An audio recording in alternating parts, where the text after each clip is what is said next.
On en profite pour accueillir sur scène un groupe data avec Benoît, Philippe, Bernard et Marie-Hélène.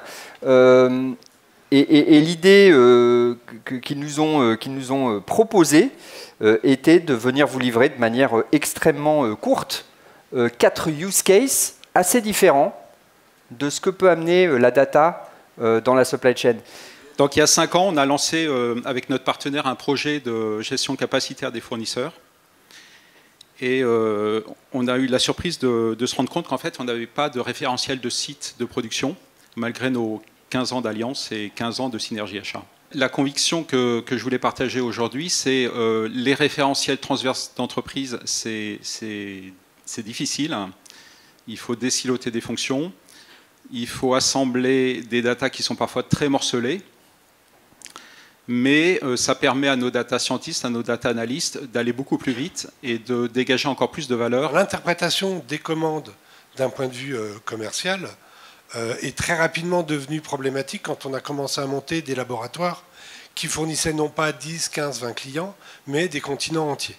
Donc on a été obligé à ce moment-là de changer de modèle et de mettre en place un système basé sur la donnée. Donc concrètement, on a fait 2 choses. La première, on a remonté la gestion de la configuration des produits au niveau du continent et dans le flux de la commande. Et la deuxième, c'est qu'on a exprimé la configuration du produit non pas comme un package lié à un client, mais on a décomposé l'intégralité des éléments qui permettent de customiser le produit. On les a référenciés chacun individuellement.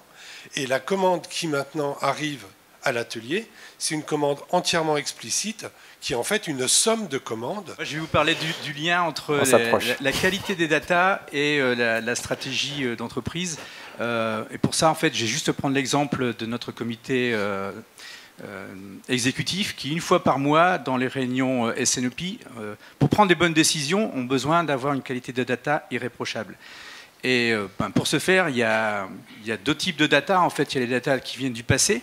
Donc effectivement, on parlait de PI et de KPI, mais il nous faut des KPI et des PI qui seront les plus pertinents possibles pour nous donner les bonnes tendances, qu'on puisse savoir exactement de où on vient.